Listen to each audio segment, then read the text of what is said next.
Kan jy dit hoor, soos die branders breek van Victoria Bay tot in Gouritsmond?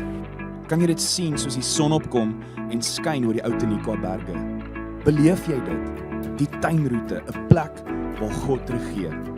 Mense wat 'n verskil maak met geloof, liefde en hoop. 'n Streek wat God ken, mense liefhet en hulle wêreld vernuwe. Habakuk 2 vers 14 sê, die aarde sal gevul word met die kennis van die heerlikheid van die Here, soos die waters die seebodem bedek. Welkom by Doxadeo Tuinroete.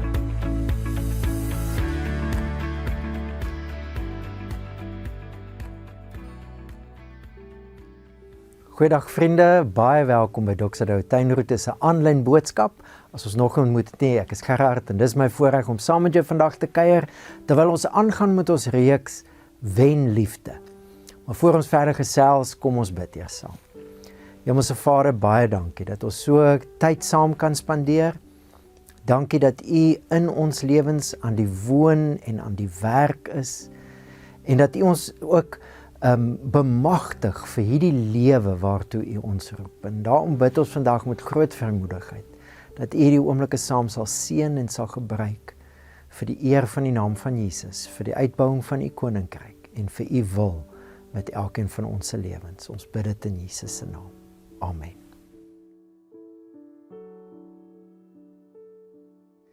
So ons het verlede week begin met 'n reeks en die titel van die reeks is eintlik 'n vraag. Wen liefde. Baie keer as ons kyk na mense en gebroke verhoudinge en hoe dit gaan in ons wêreld en hoe dit baie keer die boelies in die wêreld kry, is wat altyd hulle sin kry, dan kan dit miskien voel of ons moet sê, wel, ons weet nie of liefde altyd wen nie. Bouwer Bosch het mos daai brand begin, liefde wen. Is dit so? Wen liefde altyd? Baie keer voel dit vir ons moet opgee op die idee van liefde net om te oorleef in 'n wêreld wat is soos dit vandag is. Nou ons kom uit feesvieringe uit en dit is Paasnaweek waar ons die dood en die opstanding van Jesus gevier het. Die dood van Jesus, die gesalfde koning, die Christus. En ons het gevier dat Jesus deur sy dood 'n beslissende oorwinning behaal het. So vreemd soos dit mag klink, hierso Kolossense 2 dit stel. Hy het die skuld bewys, met sy aanklagte teen ons uitgewis en dit blywend weggeneem, toe hy dit aan die kruis vasgespijker het. Alles wat ek en jy gedoen het en wat ons eintlik aankla, wat ons skuldig laat staan, het God uit die weg uitgeruim, hy het dit vernietig, en dit blywend vernietig toe hy dit aan die kruis vasgespijker het. Maar dis nie al wat hy aan die kruis van Jesus gedoen het nie. Hoor nou, toe hy dit aan die kruis vasgespijker het, nadat hy hierdeur, waardeur? Deur die kruis, die gesagvoerders en maghebbers ontwapen het, het hy hulle in die openbaar tot skande gemaak, toe hy hulle in sy triomftog meegevoer het. Het is so treffend. Toe Jesus kaal gehang word aan 'n kruis, toe is dit eintlik Jesus wat die bordjies omdraai. En hy vat die maghebbers, die owerhede, die gesag in hierdie wêreld. Vir eeue lank het mense 'n idee gehad oor gesag, geweld, manipulasie, selfs die dood word gebruik, dat mense hulle sin kan kry. En daai manier van gesag het empires gevorm, het die wêreld gevorm, tot vandag toe. Maar aan die kruis, sê Paulus, het Jesus die bordjies verhang. Hy het daai idee van gesag en daai magte, het hy in die openbaar uitgeklee en oor hulle getriomfeer. Die kruisiging van die koning was die koning se oorwinning en het hy al die koninkryke van hierdie wêreld teruggevat. Het hy God se koninkryk gelanseer in hierdie wêreld in. En hoe weet ons dit? Dit is die aankondiging van Jesus se opstanding. Toe Jesus uit die dood uit opstaan, toe maak God 'n kosmiese aankondiging under new management. Die koning, die laaste koning, het 'n beslissende oorwinning behaal. Maar as ons dan nou vra, wen liefde? Dan is die uitroep Dit was deur liefde wat Jesus sy lewe aan die kruis gegee het. So dit is deur liefde wat koning Jesus die beslissende oorwinning behaal het. Hoe weet ons dit? Die opstanding verklaar Jesus as koning en dit verklaar dat sy liefde, God se liefde, wen en dit wen altyd en elke keer, selfs al lyk dit nie so nie. Wen liefde? Ja, Jesus se liefde wen altyd. Maar dis nie 'n oorwinning soos iemand wat 'n wedstryd speel en dit wen nie. Dis 'n oorwinning amper meer soos iemand wat 'n beslissende oorwinning in 'n oorlogssituasie behaal.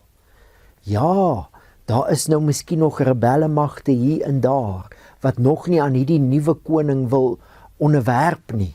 Hulle wil nog vashou aan die ou regime. Ja, daar's nog baie plekke wat onder die ou regime se mag gestaan het en daai plekke is gevorm. Nou moet die nuwe koning se nuwe koninkryk en sy nuwe beleid moet nou infiltreer in elke hoekie en gaatjie in en partykeer nog oorwinnings behaal want daar's magte wat nog nie wil onderwerp nie. Hulle is klaar oorwin, maar hulle wil nog nie onderwerp nie. Dis die tipe oorwinning van koning Jesus en sy liefde. Dis 'n oorwinning wat nou geïmplementeer word, wat nou nog aan die gang is. En vriende, hier is die hele Nuwe Testament op dieselfde bladsy. Hoe word die oorwinning van koning Jesus en sy liefde vandag nog geïmplementeer? Dit is kerk. Dit is die familie wat God nou deur Jesus vir homself aangeneem het, sy seuns en dogters. Hulle, ons, is die mense wat nou aangaan met die oorwinning van Jesus se liefde, met die implementering van die oorwinning van die kruis. Die kruis is die embleem van God se koninkryk, God se liefde, wat beslissend oorwin het en vandag nog in elke situasie bly oorwin. En ek en jy is die agente van daai oorwinning. Geen wonder dat koning Jesus die aand voor sy dood gesê het, Johannes 13, ek gee julle 'n nuwe gebod. Jy kan net 'n koning wees as jy 'n nuwe wet gee. Jy kan net God wees as jy 'n nuwe gebod gee. Jesus is altwee. En wat is hierdie nuwe gebod? Wat is die aard van hierdie nuwe koning en sy koninkryk se beleid, sy wet, die wet van sy koninkryk? Soos ek julle liefgehad het, moet julle mekaar lief hê. Vriende, die hele Nuwe Testament. En onthou, die Nuwe Testament het tot stand gekom in 'n tydperk waar daar 'n magtige empire was. Die empire van die Romeinse Ryk, wat met mag en geweld met die dood geheers het. In daai empire was daar mense wat in 'n ander koning geglo het, Jesus, en wat sy beleid geïmplementeer het. Die beleid van liefde, sy liefde. En hulle het geglo, sy liefde wen altyd, elke keer.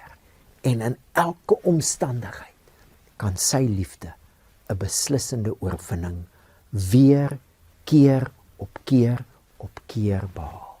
En dis hoekom die hele Nuwe Testament, hierdie familie van Jesus, van God, hierdie kinders van God, se primêre identiteit, se primêre kultuur, se etiek, se bestaan beskryf in terme van die liefde van Christus. Oor en oor en oor. Dis wie ons is.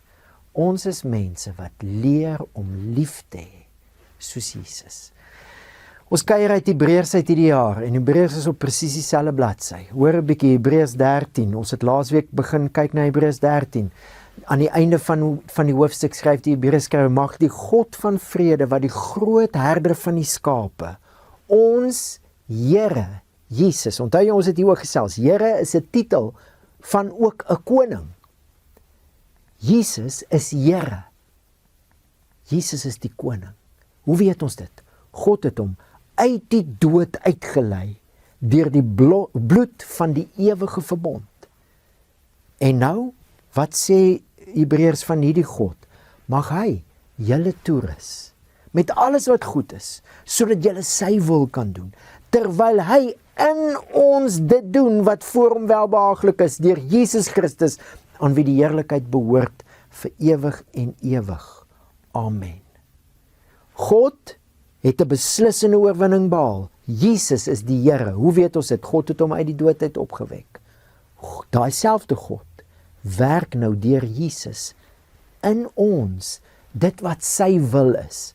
Wat is sy wil? Hoe begin Hebreërs 13? Die broederliefde moet bly. God se liefde het die oorwinning aan die kruis behaal. Ons weet dit deur die opstanding. God se liefde werk nou ook in ons, sodat dit deur ons kan werk. Sodat hierdie revolusionêre nuwe manier van mens wees, die liefde van Christus, hierdie manier van mens wees nou, in elke gesin, in elke skool, in elke besigheid, in elke samelewing, in elke streek, provinsie en land, oorwinning op oorwinning kan bly behaal. Hoe?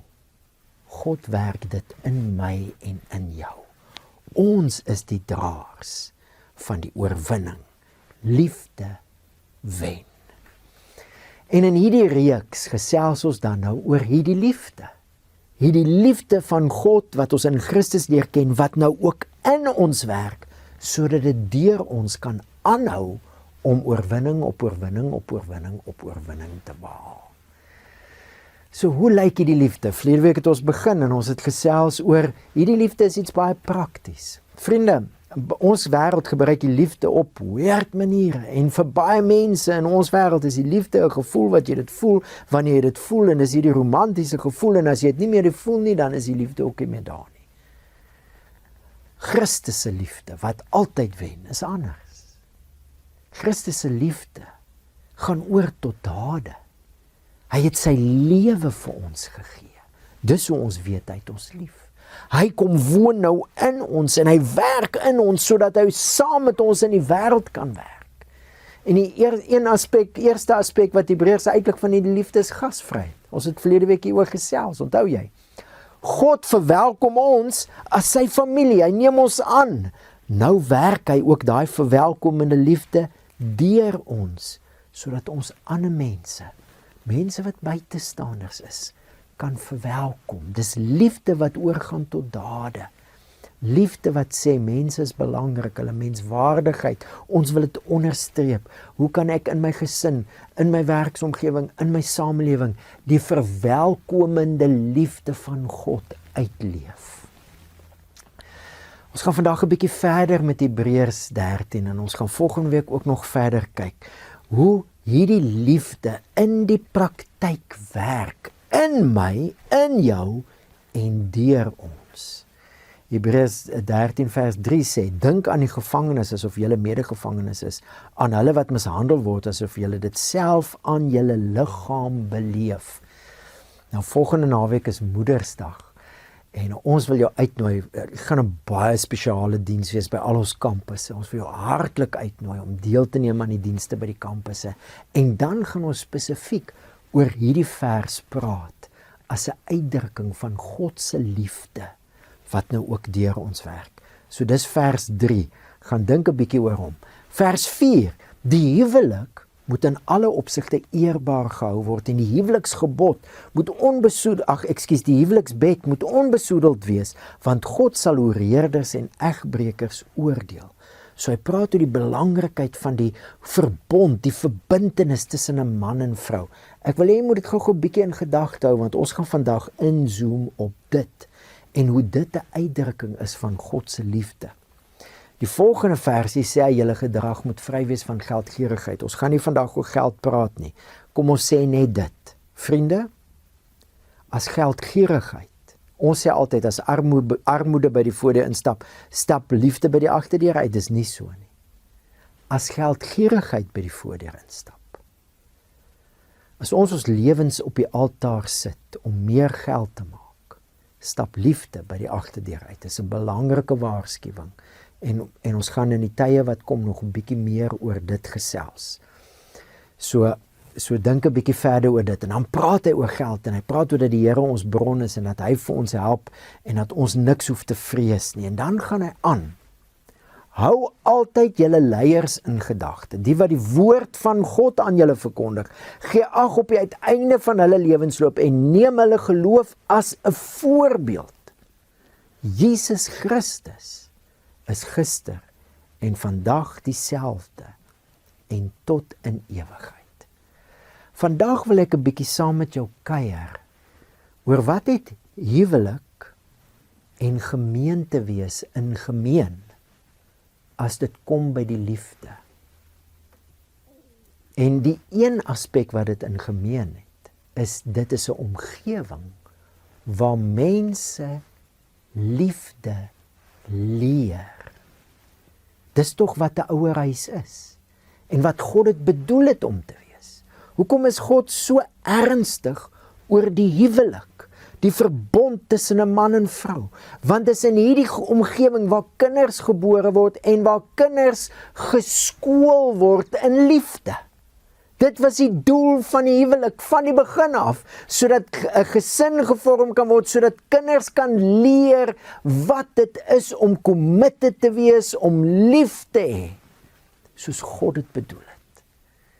En vir ons as gelowiges wat getroud is dit dan nou die uitnodiging ook van Hebreërs. Jy kan die Here vertrou vir jou huwelik. Jy kan op hom staat maak. Jy kan op sy hulp staat maak. Die Here is vir jou 'n helper. En hy wil jou help in jou huwelik, want dit is 'n omgewing waar binne kinders leer om lief te hê.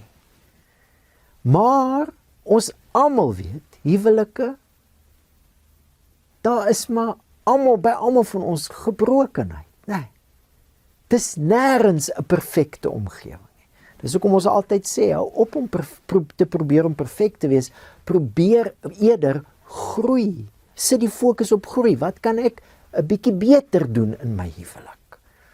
Hier is die punt. Dis 'n omgewing waar liefde geleer word. Tussen 'n man en vrou. Dis die omgewing waar 'n man en 'n vrou leer om lief te hê soos Jesus. Dis ook 'n omgewing waar binne kinders leer om lief te hê. En gemeente is dieselfde. Dit wat ons in 'n gemeente ontvang, leierskap, die woord wat bedien word, die voorbeelde waaraan ons blootgestel word, hopelik voorbeelde wat 'n mentorskap is, gaan alles oor een ding, is om te leer om lief te hê, soos Jesus gesê het. Soos ek julle lief gehad het, moet julle mekaar lief hê. So hier is die brein twister van vandag. As dit kom by goddelike liefde, liefde wat altyd oorwin, daardie liefde is ook iets wat geleer word. En vriende, in ons kultuur is dit amper twee pole wat mense teenoor mekaar sit. Liefde is nie iets wat jy leer nie. Die oomblik as jy dit moet leer, dan is dit nie meer liefde nie.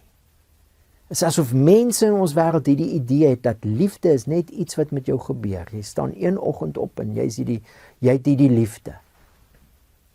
Dis hierdie romantiese idee. Baie emosies, baie gevoelens, baie ervarings. Maar ek wil jou uitnooi om te hoor. Direk nadat Jesus, gesalfde koning, 'n nuwe wet, 'n nuwe gebod gee, wat sê hy? As julle mekaar liefhet, sal almal weet dat julle my disippels is. Wat is 'n disipel? Per definisie is 'n disipel 'n leerling. Iemand wat leer. Iemand wat leer, en in hierdie konteks, wat leer ons? Ons leer by Jesus om lief te hê. Liefde is iets wat geleer word. Dis iets waarin jy kan groei deur dit te leer. En die omgewing is gesin en gemeente. En die twee gaan saam. Vriende, 'n gemeente is daar sodat gesinne bemagtig kan word. Met die woord, met leierskap, met mentorskap, bemagtig kan word om te leer om lief te hê. En gesinne wat leer om lief te hê, help dat 'n gemeenskap en 'n gemeente gesond, al hoe meer gesonde refleksie word van God se koninkryk. So die twee gaan hand aan hand, gemeente en gesinne, want dis 'n omgewing waar mense leer om lief te hê. En die liefde wat ons leer by Christus het baie fasette. Maar hier's die belangrike ding wat ek jou wil uitnooi om hierdie week te gaan dink oor. Regtig te gaan dink oor. As jy in Jesus glo, is jy 'n student. Jy's 'n disipel. En die primêre ding wat Jesus jou wil leer, is om lief te hê soos hy liefhet. Miskien moet ek en jy, soos die Bybel sê, ons kultuur se definisie van liefde is net iets wat met my gebeur. Ek het geen beheer daaroor nie. En per definisie dan, as dit nie meer daar is nie, het ek ook geen beheer daaroor nie. Miskien moet ons daai idee van liefde wegsmyt. En eerder hierdie idee wat Hebreërs gee, wat die hele Nuwe Testament gee. Ons is disippels. En God het omgewings geskep sodat ons kan leer om lief te hê, soos Jesus liefhet. En dis hoekom ons ook hierdie reeks doen. Dis hoekom ons elke jaar 'n reeks doen oor verhoudinge, oor gesinslewe, oor die huwelik.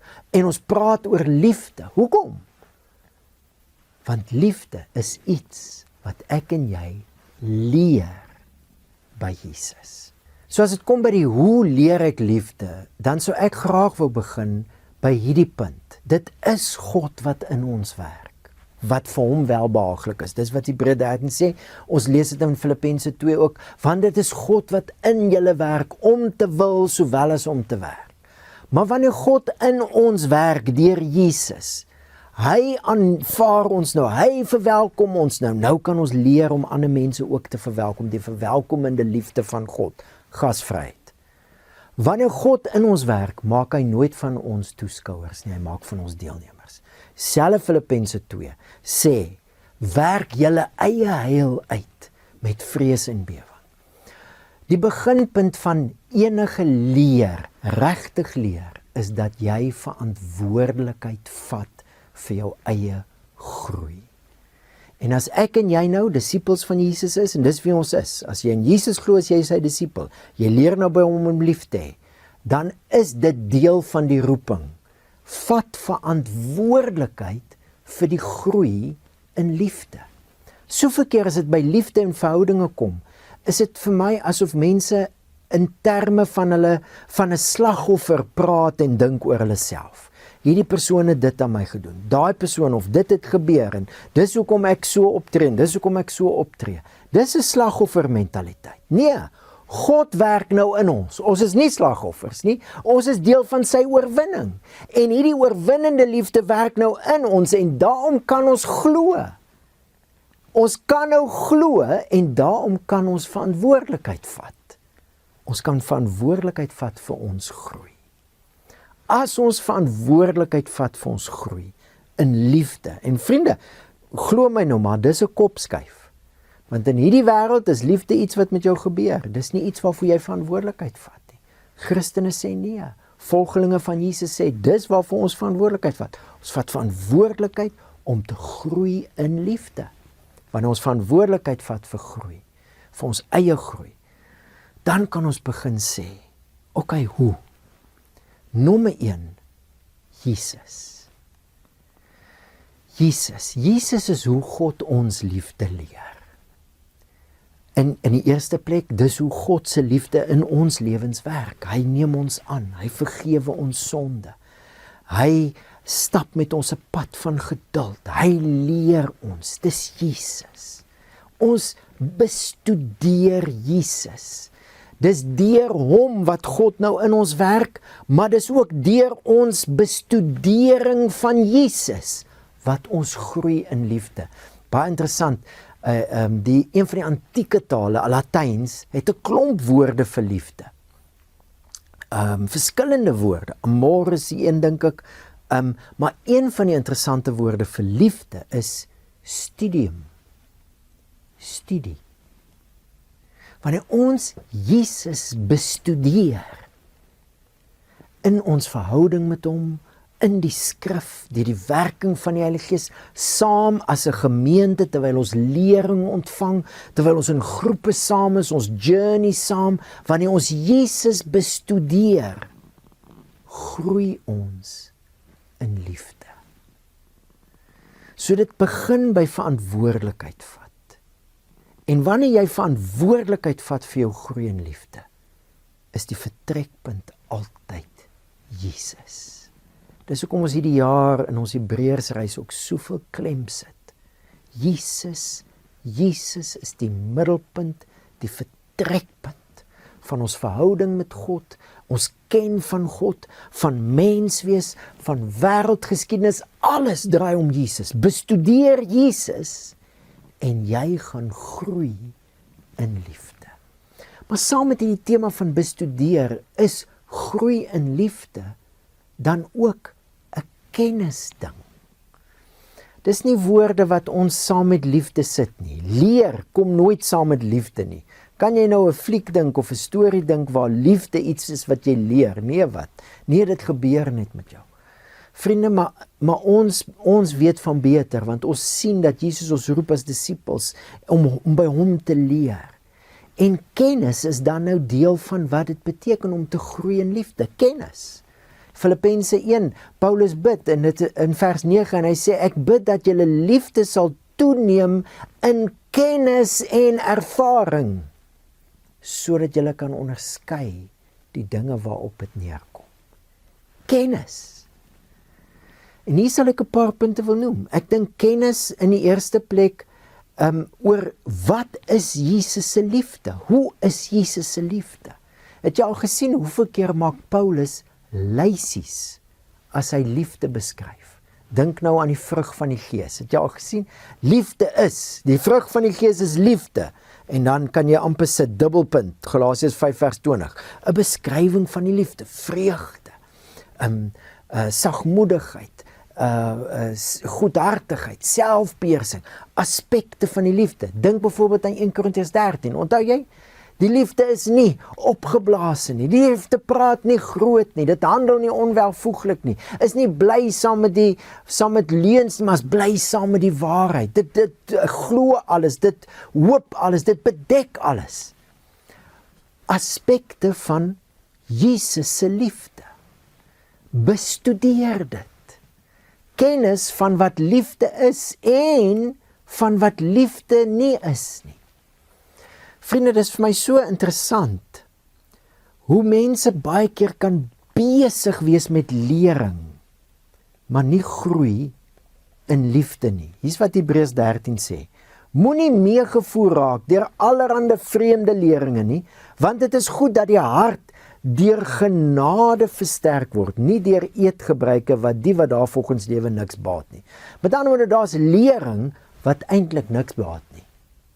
Nou waarin gaan jy lering meet? Baat dit iets of baat dit iets? Jesus het net een maatstaf vir disippelskap gegee, en dis liefde.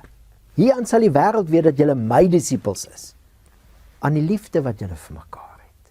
Leer ons om lief te hê. So maak seker dat jy jouself besig hou met lering wat jou help om die liefde van Christus, die oorwinnende liefde van die selfopoffering van Jesus, om dit te leer ken. Hoekom sal Paulus lysies maak oor wat liefde is en wat dit nie is nie, as hy nie nou wou gehad het ons moet daaruit leer nie? Leer. Kennis, om kennis in te win.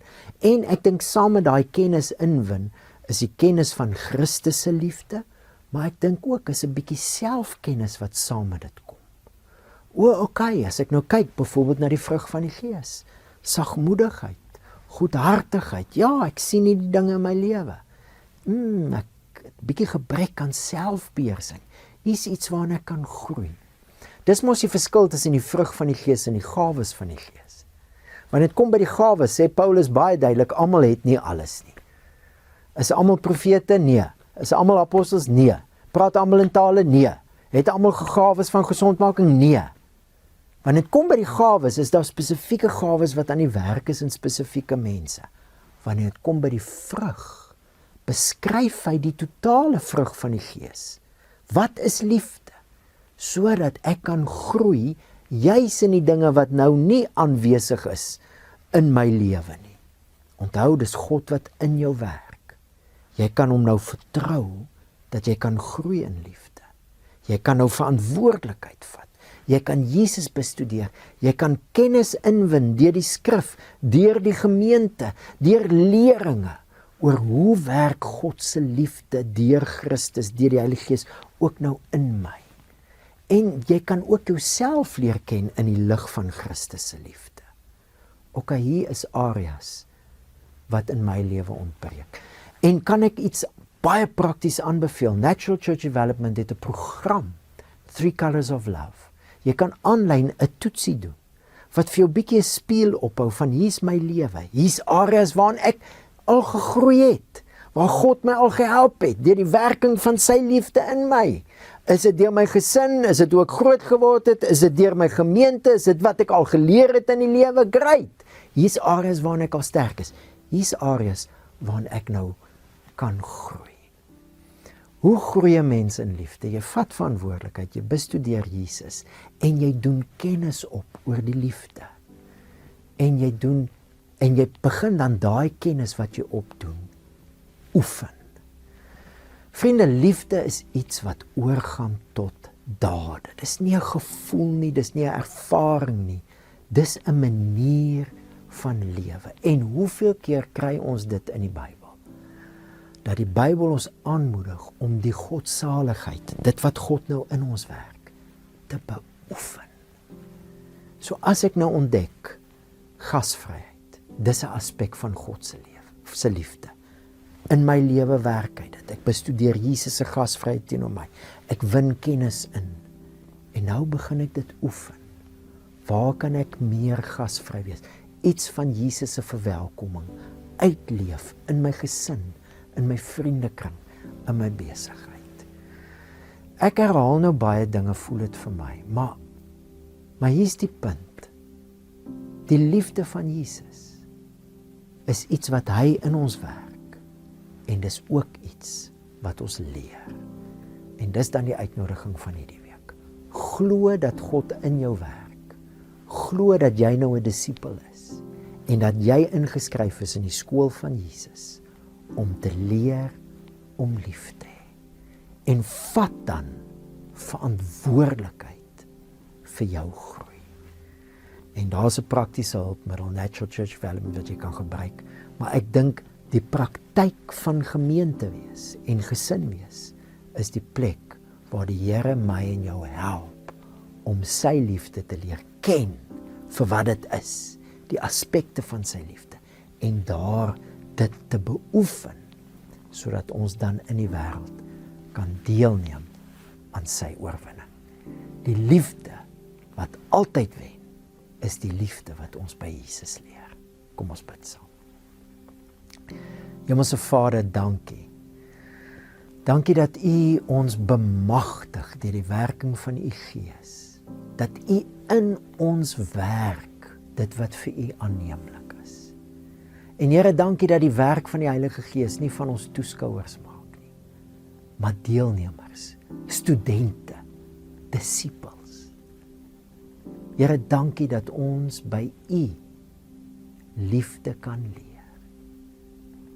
En Here, dankie, soos wat ons groei in liefde, so groei ons ook in oorwinning op oorwinning op oorwinning. Want U liefde wen altyd. In die naam van Jesus. Amen. Vriende, was lekker om saam met jou te kuier. Die Here seën vir jou en dan kuier ons weer volgende week saam wanneer ons gesels oor die een aspek van God se liefde wat ons juis baie duidelik in ons moeders sien.